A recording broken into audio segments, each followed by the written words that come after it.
Perfect. Well, thank you all for joining us today. My name is Antron Watson. I'm with AARP Massachusetts. I really lead our age and dementia friendly or age friendly work here at the Massachusetts State Office.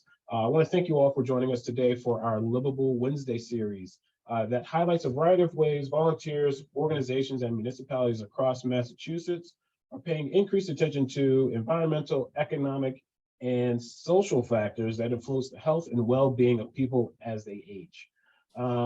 If you have any questions throughout the presentation today, please use the Q&A feature, which is located across the bottom of your screen. If you're on a mobile device, iPad, something of that nature, there may be 3 little dots that you need to click to see that information, or you might just need to tap your screen. As you may already know, AARP has been working to promote the health and well-being of older Americans for more than 60 years through information, advocacy, and resources. Part of that includes helping to improve the places we live so we can all thrive regardless of age, ability, and background. We all want to live in places where there are transportation options. Housing is affordable and works for our needs as we age. There's access to outdoors, and there are ways to stay connected with loved ones and neighbors. Ultimately, our vision is for a future in which communities, urban, suburban, and rural, are great places for all, especially people 50 plus. Today, I'm pleased to really talk about our AARP Community Challenge Grant Program. The grants fund quick action, innovative projects aimed at improving public spaces, housing, transportation, civic engagement, diversity, equity, inclusion, digital connections, community resilience, and community health and economic empowerment. I'm honored to be joined by some folks who have actually received grants in previous years to share more about their projects and answer your questions.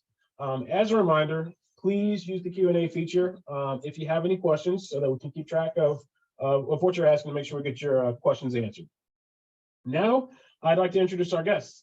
We have Carol Collins, who is the Director of Energy Sustainability for City of Greenfield, and Nayeli Rodriguez, who is the Program Director at the Mayor's Office of New Urban Mechanics for the City of Boston.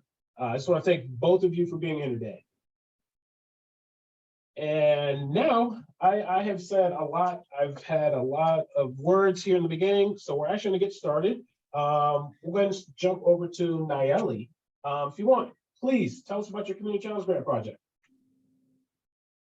Terrific. All right. Well, yeah, I want to talk to you a little bit about the project that we did with our AARP grant.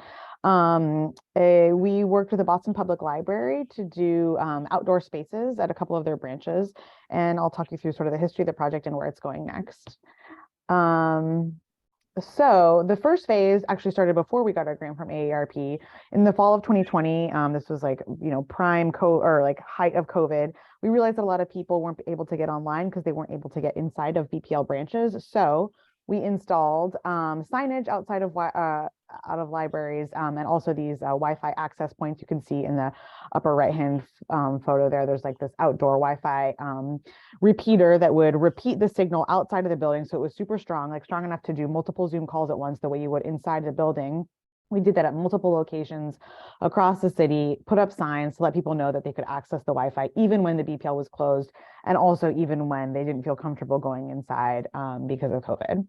So then what we realized was that that was a really great resource, but people didn't really have a place to sit with their computers or with their phones or to actually take advantage of that resource that we were providing. A lot of the times they needed more space, the same way that they would have inside of a BPL. So that led to phase 2.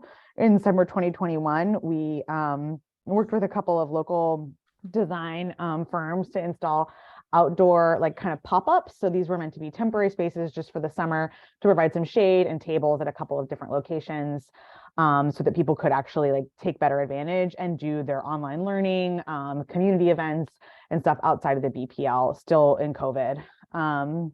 And then in a couple locations, we also installed some things that were a little bit more focused not only on providing space for people to use the Wi-Fi, but also to make sure that they were staying cool and safe in the summer months when there was increased risk of heat stroke or there were heat emergencies. We did some messaging around how these were not only Wi-Fi zones, but also cool spots. And some of them even had some like mist and spray to keep people cool or to keep kids cool while the parents kind of checked their email or did like online calls and stuff. Then in winter 2021, this is when we got our AARP grant, and we decided that these places were a success, but what people need in the summertime to make them accessible is very different what they need in the wintertime. And so we kind of like redid the spaces with a little bit more age-friendly furniture, making sure that the surfaces were accessible, making sure that the seating was accessible. We've got some input from some of the like age-strong advocates in the area and different like friends groups of the different libraries who are also seniors to advise us a bit about what kind of furniture would really work best for their needs. And then we incorporated that into a couple of the different spaces. The other thing that we made sure to add was additional lighting. So here you can sort of see what it looks like even after, in Boston, 5 p.m. in the wintertime, it's pretty dark. We wanted to make sure that the places stayed well illuminated so that folks could still use them safely. And so we added a bunch of extra lighting structures, and they actually were really nice.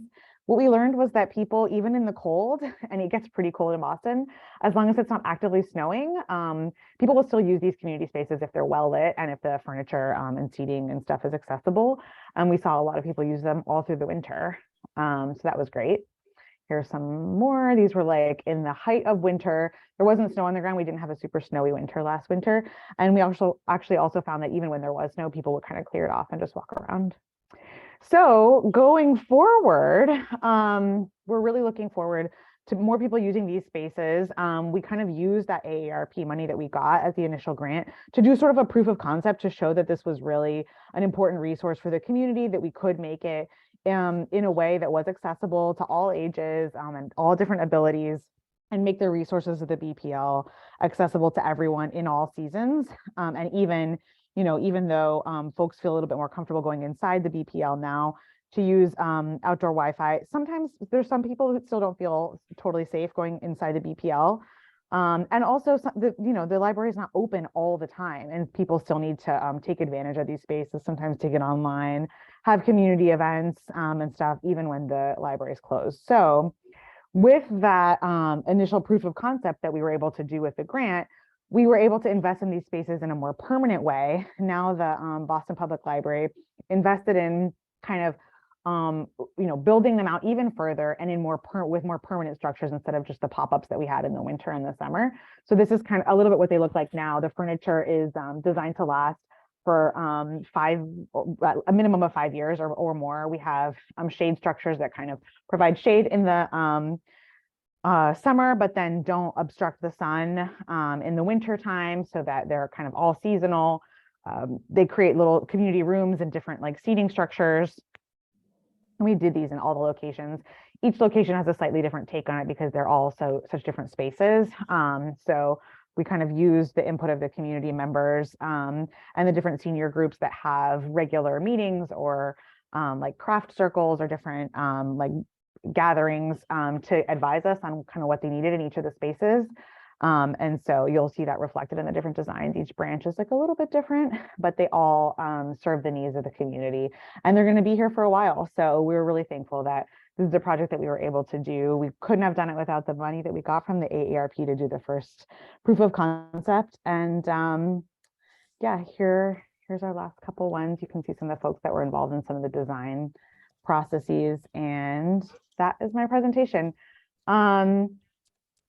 I think I added a link in the chat, that Kelly just shared, where you can read a little bit more about the program. Awesome. Thank you so much, Natalie. That was a wonderful example of how you ever use the grant to establish something that to be more permanent. And the fact that you really reached out and got community input, which is something that AARP is always pushing, encouraging members to really speak to their cities. And in cities, also getting input from their residents, which is essential to a lot of this work that we talk about in the livable community space. So thank you very much for that. Next, let's turn over to Carol Collins from Greenfield. Well, first of all, Antron, thank you so much for inviting me to be here to talk about this project that I absolutely love. And I often refer to it as a perfect project because it accomplished so much, even though it started out as a tiny little seed, if you will. It's now blossomed into a lot of new, great, exciting projects. So I really want to focus on, I'll show some of the images, which are fabulous, but also just what it has created and what continues to kind of grow out of it. Basically, we had an old, poorly designed parking lot in the center of our downtown. And there's a small retaining wall that it was kind of required that when you were parking, you had to hit it. So it was falling apart and needed to be replaced. And it was a small project, and that was going to be the beginning and end of it. Our DPW had $40,000 to replace the wall. And simultaneously, we had also had a beautiful design project done by a local landscape design school. It was a schematic design, but it was absolutely stunning of what could be to kind of move the parking lot, make everything function better, and also accomplish some stormwater mitigation, which is another big, oh, how did you do that? Thank you. So the image at the bottom of Antron's screen there is the before version. It's not a great shot, but it shows that it was just a rundown parking lot, and you can see the old wall there. And then above it is the schematic design that we had. It had been done way back in 2012 of all of our downtown kind of parking lots and areas that could be turned into more resilient green spaces and incorporate nature-based solutions to just make the downtown more resilient. So that existed. And then when I heard that the wall was getting replaced, I was like, ooh, wouldn't this be perfect if we could try to implement some of this design? So fortunately, we had a group of very dedicated volunteers that had already been doing a lot of gardening work around the downtown area. They are absolutely wonderful people that dedicate their time to just making their community better. However, the link between the city and their projects could sometimes, it just wasn't something we had, kind of a lead person to shepherd. So this was kind of a new foray for us, but it was great in that it involved the collaboration of several city departments. We applied for the AARP grant, which was one of the smallest amounts I've ever gotten, but I always say it provided the biggest benefit to our community. So we, as you can see there, that was actually what you can't see is that it was about 20 degrees that day. They were in the shade. And these are volunteers that are all aged 65 to 80 out there just diligently working to plant one end of the parking lot with beautiful native species that are also pollinator plants. So we'll get to the after picture and then you'll go, oh my gosh, that's amazing, because it's amazing. So there's more planting. And then if you scroll down, there's the after shots. That's once it was all planted. And then this is just 2 years later. It's kind of phenomenal. It's beautiful. And I'll back up a little bit, but through the AARP grant, what we were able to do, we didn't have enough to do the full project of pulling the parking lot out to the street, which would gain a lot more green space. But we were able to deal with the north and south end of the site, and the beautiful pollinator garden is at one end, which we were able to expand. That was planted by all these dedicated volunteers who are expert gardeners and just wonderful people that really took the lead on making sure this happened and survived. So the city doesn't have the resources to do this kind of work. So we needed to have this partnership to make this possible. And we're so grateful that we were able to work with these people, which again has led to several more projects. There's one that's already happening and then 2 more that we're working on. So again, it's created kind of this new pathway that the city can accomplish a lot through the volunteers without having to pour in resources that are limited and money that's possibly even more scarce. So I will just say that at the other end of the site, which is right on Main Street, we now have age-friendly benches, which a chess table there, And the B was not expected at the beginning, but it's a great addition. And there you will see that this grant led to a further grant to finish the project, which did pull the parking out to the street, enabling all of that green space. And the final product is that we have a space downtown that is in constant use day or night from people all across the community. It's just wonderful to see that there is so much use of the space, that it's so appreciated.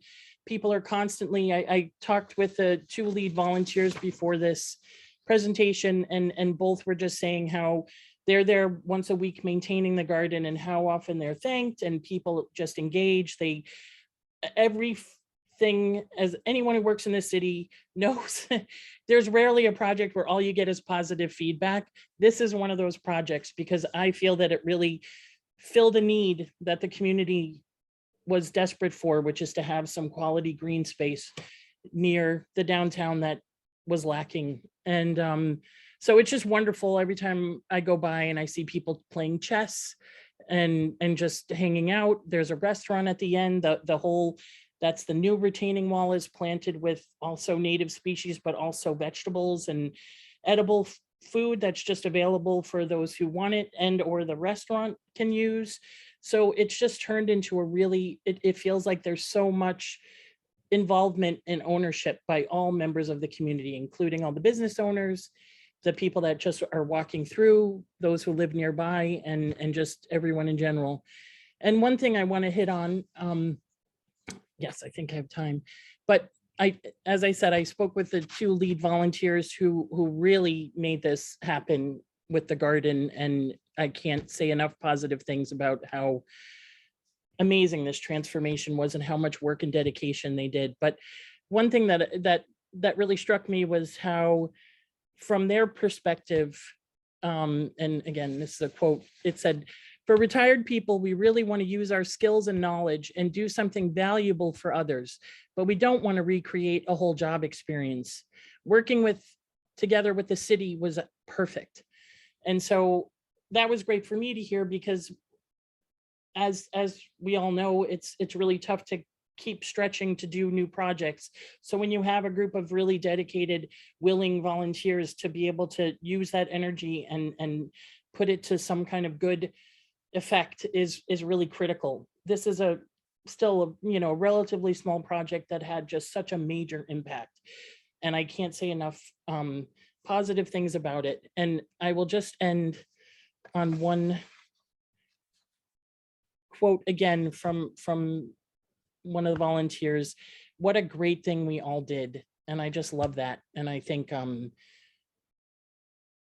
all along in the whole project, it was engaging with people that come through, no matter where they came from, no matter what their situation was.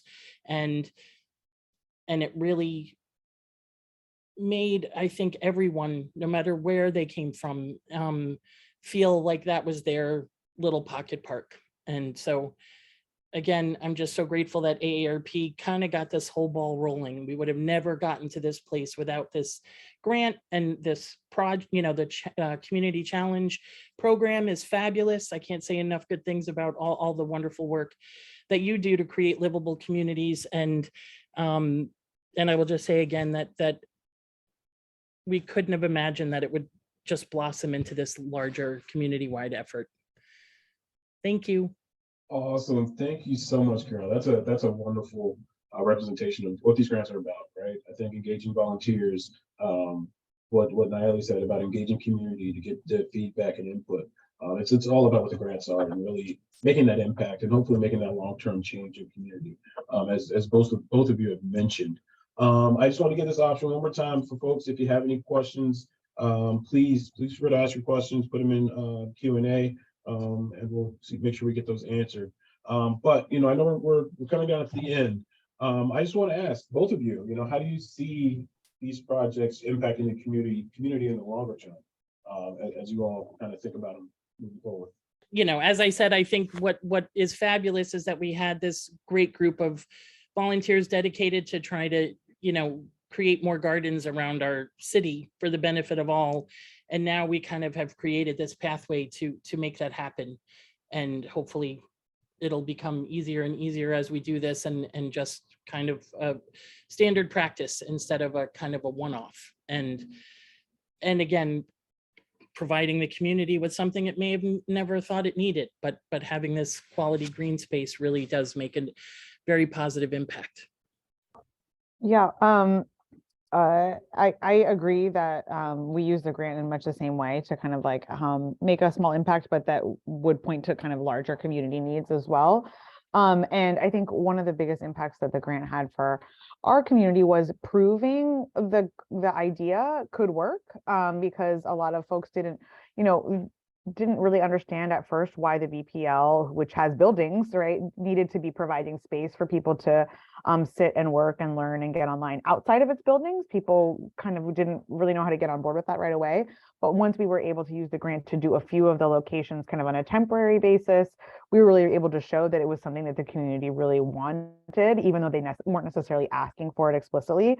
And then once they saw how much it got used, then they were able to really, kind of have like a shift in thinking about this as a need and invest in the spaces more. So that was really great to see. Oh, it's perfect.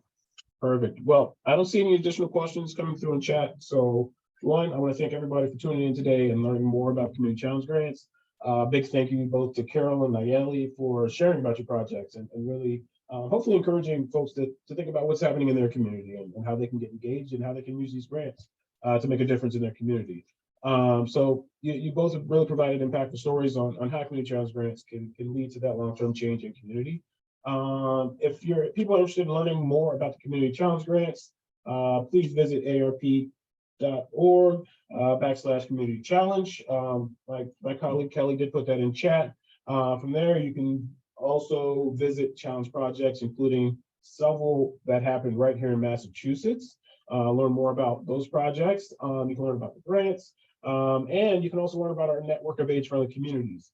We have a map there that actually identifies all the communities in Massachusetts that have raised their hands for folks who are really addressing this initiative and really making their communities great places for people of all ages.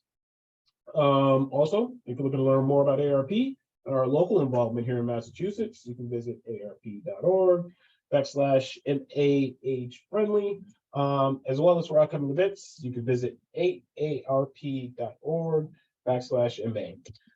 In the next few days, I just want to let you know, expect to receive a link to the recording. If you want to replay it, please do so, and a brief survey.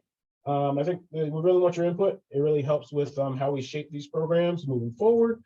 So with that, I want to say thank you again for joining us today, and I hope you all have a wonderful day.